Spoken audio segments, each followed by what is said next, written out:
Good morning students. आज हम लोग पढ़ेंगे एक्सरसाइज 3.1 चैप्टर 3 है ये, और इसका pair of linear equation into variable.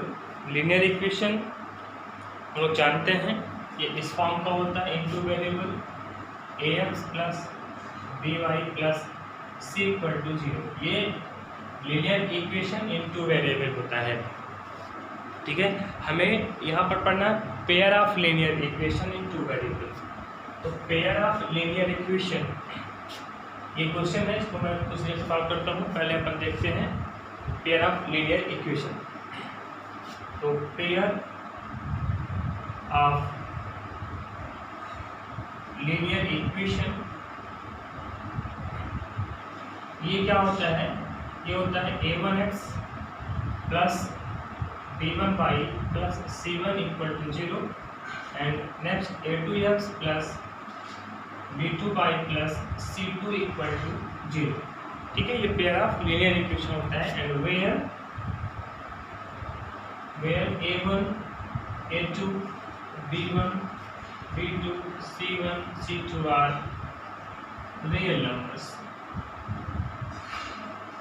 ठीक है, आर रियल नंबर्स। ये आपका पेयर ऑफ लीनियर इक्वेशन होता है। ठीक है, चलिए अब यहाँ पर हमें करना क्या है, जो भी स्टेटमेंट आपको इसमें दिया है, चलिए क्वेश्चन पर सीधे आ जाते हैं।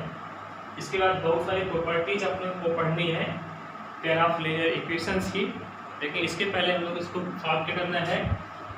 आफ्ताब टेल्स हिज डॉटर, ये जो स्टेटमेंट दिया है इसको अपने को अलजेब्रिकली और ग्राफिकली इसको रिप्रेजेंट करना है। ठीक है, कैसे ग्राफिकली करते हैं, कैसे अलजेब्रिकली करते हैं, वो मैं आपको बताऊंगा। Aftab tales his daughter, Aftab ने अपनी बेटी से कहा 7 years ago, 7 साल पहले, I was 7 times as old as you were then. मतलब 7 साल पहले जो तुम्हारी उम्र थी उससे मेरी जो उम्र है वो कितनी गुना थी? 7 गुना ज़्यादा थी, 7 times मोर देन। ठीक है, also 3 years from now, 3 साल बाद, I shall be 3 times as old as you will be।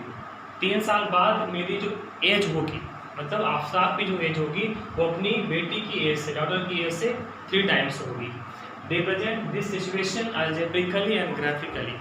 तो सबसे पहले ऐसे क्वेश्चंस को सॉल्व करने के लिए अपन क्या करते हैं, सबसे पहले इनकी एज, आफ्ताब की और उसकी डॉटर की एज को लेट करते हैं। Let age of Aftab equal to x years. ये मान लिया अपन ने कि आफ्ताब की जो एज है वो x ईयर्स है।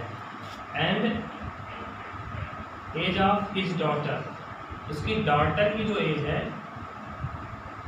वो हमने मान लिया कि y ईयर्स है। ठीक है, एक की आफ्ताब की x ईयर्स और डॉटर की y ईयर्स। अब देखिए क्या कहना है, 7 years ago। तो हम पहले इस कंडीशन पे ध्यान देंगे, 7 years ago, 7 साल पहले, इस पे ध्यान दो। 7 years ago, 7 years ago। अब देखिए 7 साल पहले, 7 years ago, Aftab age, Aftab age कितनी होगी? अभी प्रेजेंट एज जो है, अभी जो प्रेजेंट एज है वो कितनी है? x ईयर्स है। तो 7 साल पहले कितनी वैल्यू होगी? x - 7। जैसे अभी आपकी अगर एज 12 ईयर्स है तो 7 साल पहले आप कितने साल के थे? तो क्या करना होता है, 7 साल पहले पूछ रहा है, 7 माइनस कर दो, कितना बचेगा? 5 साल। अब 7 साल पहले 5 साल के थे, आज आप किस साल के हैं? 12 साल के। ठीक है, सेम ऐसे ही Aftab age equal to x - 7 years हो जाएगा। x - 7 years and his daughter is, and his daughter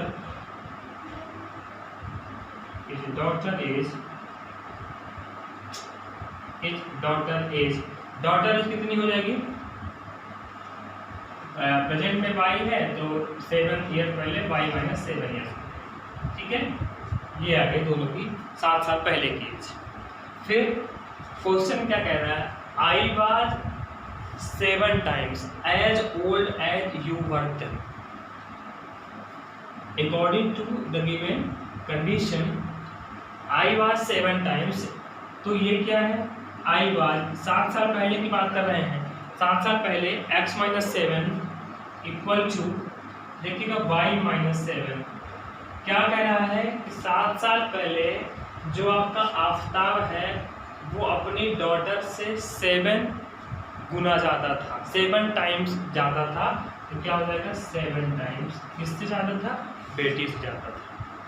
ये हो गई आफताब की एज 7 साल पहले की, और ये हो गई किसकी, his daughter age, Aftab daughter as.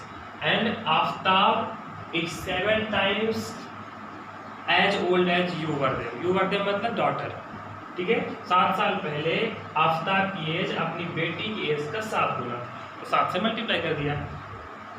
Solve कर लीजिए, तो x माइनस 7 इक्वल टू 7 करना मल्टीप्लाई करिए तो 7y माइनस 49। ओके, चलिए नेक्स्ट, अब इसको हम ट्रांसपोज करके इधर लेके आएंगे, तो this implies x minus 7y इधर आएगा तो माइनस 7y, माइनस 49 इधर आएगा तो प्लस 49 हो जाएगा, equal to 0। This implies x पहले y वाला लिख दीजिए टर्म, y माइनस 7y और ये माइनस 7 और ये प्लस 49, तो एक माइनस में है एक प्लस में है तो घटेगा, तो 49 माइनस 7 कितना बचेगा 42 equal to 0। Equation number first. Okay, चलिए नेक्स्ट, अब अपन देखते हैं सेकंड कंडीशन। सेकंड कंडीशन क्या कहती है, also 3 years from now, 3 years from now मतलब अब से 3 साल बाद, ठीक है। तो 3 years फ्रॉम नाउ, ठीक है। आफताब एज इक्वल टू कितनी होगी, x प्लस 3 years होगी। 3 साल बाद मतलब 3 साल आगे जाना है तो प्लस करेंगे, जैसे अभी मिलता है कि आपकी एज आज 12 है तो 3 साल बाद कितनी होगी, तो प्लस 3 करेंगे मतलब अपने 15 साल के हो जाएंगे, ठीक है। फिर हिज डॉटर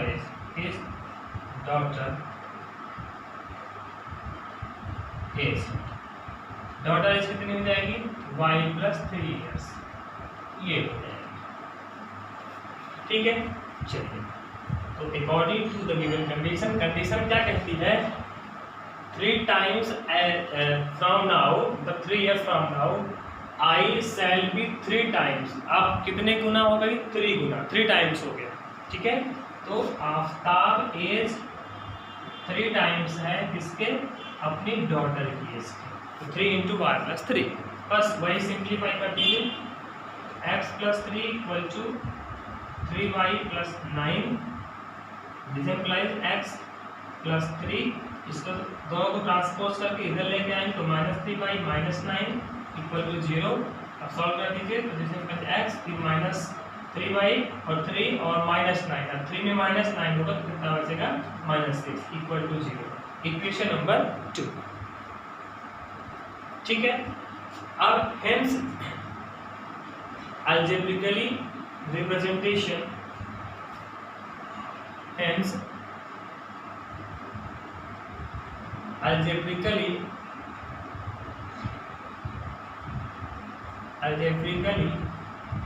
representation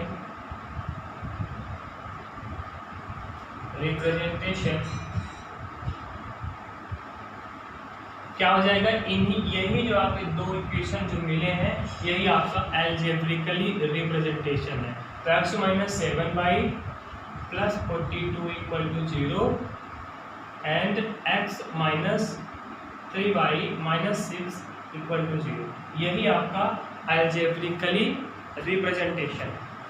अब हम लोग यहाँ से देखेंगे कि इसको हम ग्राफिकली कैसे रिप्रेजेंट करते हैं, ठीक है। तो ग्राफिकली रिप्रेजेंट कैसे करेंगे, ये आपके पास दो इक्वेशन है।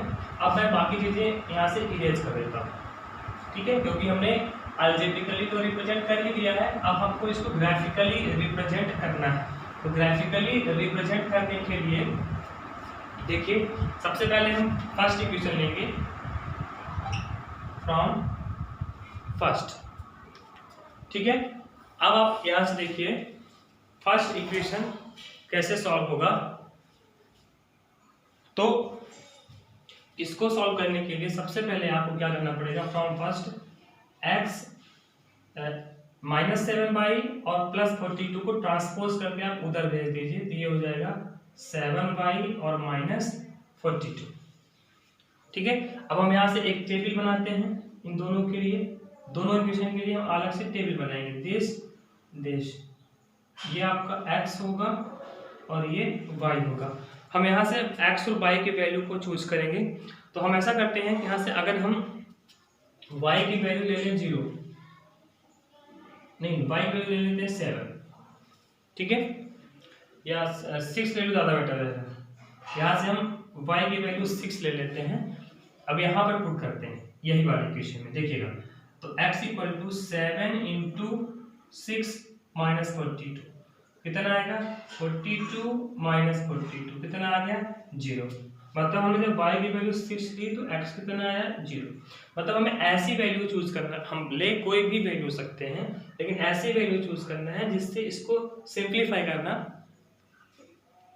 सिंपल, ठीक है, ताकि इसको हम आसानी से सॉल्व कर सकें। ऐसी वैल्यू को हमें चूज करना है, ठीक है। फिर अगर हम y की वैल्यू ले लें 5, ओके, y की वैल्यू हमने 5 ले ली, या आप कुछ भी ले सकते हैं, ठीक है। चलिए अब हमने ले लिया y की वैल्यू 5 ले लिया, तो कितना मिलेगा, जब हमने y 5 लिया है तो ये 7 × 5 - 42 कितना आया, 35 - 42 कितना बचेगा, -7। यहाँ पे कितना आ जाएगा, -7, ठीक है। ये पहले फर्स्ट इक्वेशन के लिए हमने टेबल बनाया, ओके। अब फ्रॉम सेकंड, अब सेकंड इक्वेशन क्या है, तो यहाँ से भी आप यही करोगे, x = कितना हो जाएगा, दोनों को ट्रांसपोज कर दो तो 3y + 6 हो जाएगा, ठीक है। फिर से इसके लिए भी टेबल बनानी पड़ेगी, ये दिस कोई भी वैल्यू आप ले सकते हैं, मैं बार बार कह रहा हूँ, आप कोई भी वैल्यू चूज कर सकते हैं, ठीक है। जरूरी नहीं है कि जो वैल्यू मैंने ली है वही वैल्यू आप ले लें। x y, हमने y ले लिया, फिर से 0, y अपन ने 0 ले लिया, तो यहाँ पे रख दो आप। जब हमने y 0 लिया है तो 3 × 0 + 6 दैट इज, ये 0 हो गया ये पूरा, तो 0 + 6 कितना आ जाएगा, 6। तो x की वैल्यू हो गई 0, ठीक है। चलिए अब x की वैल्यू आप, अब y की वैल्यू ले लो -1, हमने y की वैल्यू ले ली -1। जब हमने y -1 लिया है तो कितना होगा, 3 × -1 + 6, तो 3 का -1 में तो -3 और +6, तो -3 + 6 कितना होता है, +3 होता है, ठीक है। अब इसी को आपको ग्राफ में रिप्रेजेंट कर देना है, ये वैल्यू को देख करके, ठीक है। चलिए अब इसको ग्राफ में हम लोग रिप्रेजेंट करते हैं। दिस, ये आप स्केल का यूज करके इसको बनाएंगे, ठीक है, ताकि मेजरमेंट सही आए। 0 यहाँ 1 2 3 4 5 6 7 8, ये इस तरह से आप स्केल से बनाएंगे तो बेटर रहेगा। -1 -2 -3 -4 -5 -6 -7, ये -1 -2 -3 -4 -5 -6 -7, ठीक है। इस तरह से ये हमने वैल्यू को यहाँ पर हम लोग स्केल से बनाएंगे तो एग्जैक्ट आएगा 1 2 3 4 5 6 7, ठीक है। ये क्या होता है, x, this is x dash, y and y dash. अब इन्हीं पॉइंट्स को वहां पर आप रिप्रेजेंट कर देना है। तो इनको हम रिप्रेजेंट कैसे करेंगे, देखिए फर्स्ट इक्वेशन देख लीजिए आप, क्या है, x की वैल्यू 0। अब यहाँ पर अपन जानते हैं ये ओरिजिन होता है, ओरिजिन पे x और y दोनों 0 होते हैं, ठीक है। तो x = 0 यहाँ पर आएगा। फिर क्या बोल रहा है, y = 6, तो y = 6 कहाँ है, ये y है, तो y = +6 ये वाला होगा। मतलब ये कौन सा पॉइंट है, ये यहाँ पर 0 और 6 वाला पॉइंट है। पहले x लिखते हैं और फिर y लिखते हैं, क्योंकि x की वैल्यू 0 है और y की वैल्यू 6 है, तो x 0 यहाँ पर होगा और y = 6 यहाँ पर। दूसरा क्या है, x = -7, x = -7 ये है, ठीक है। और क्या है, y = 5 है, तो y = 5 कहाँ पर होगा, ये होगा, ठीक है।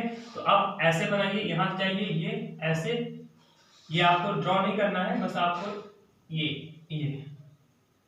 हो गया, ये कौन सा पॉइंट, ये पॉइंट आ गया। मतलब इधर से 7 को से लाइन जाएगी और उधर 5 से लाइन आके यहाँ जहां पर मिल रही है, यहाँ पर मिल रही है, ये कौन सा पॉइंट बन गया, -7 and 6। अब ये पॉइंट, एक पॉइंट हमको ये मिला और एक पॉइंट ये, स्केल का यूज करिए और इन दोनों को ऐसे मिला दीजिए, ठीक है। फिर अब नेक्स्ट इक्वेशन देखो, x की वैल्यू 6 है, तो x की वैल्यू 6 कहाँ है, ये x की वैल्यू 6 है तो y कितना है 0, और y 0 कहाँ पर होगा, यहीं पर होगा, ये तो कितना हो गया 6 और 0, क्योंकि y और z, y और x दोनों 0 होते हैं, ठीक है। तो पहले x की वैल्यू 6 है देखो, और y की वैल्यू 0 है। फिर नेक्स्ट y की वैल्यू -1 तो x की वैल्यू 3, अब x की वैल्यू 3 ये है, x की वैल्यू 3 ये है, और y की वैल्यू कितनी है -1, तो y की वैल्यू -1 ये होगी, ये, ठीक है। बस बना दीजिए ऐसे ड्रॉ करके कि 3 से निकलेगी लाइन और एक -1 से, ये क्या बन गया 3 -1, तो एक पॉइंट आपको ये मिला और एक पॉइंट ये, अब इन दोनों पॉइंट को ऐसे यहाँ से ये मिला दीजिए, बस यही आपका ग्राफिकली रिप्रेजेंटेशन है, ठीक है। इसी तरह से सेकंड क्वेश्चन है और थर्ड क्वेश्चन है, इसका इक्वेशन बनाना है आपको, जब इक्वेशन बन जाएगा वो अलजेब्रिकली हो जाएगा, और इस तरह से टेबल बना करके हम ग्राफिकली इसको रिप्रेजेंट करेंगे, ठीक है। तो इस तरह से इनको सॉल्व करते हैं और इसको आप नोट्स में कंप्लीट करते रहिए। Thank you.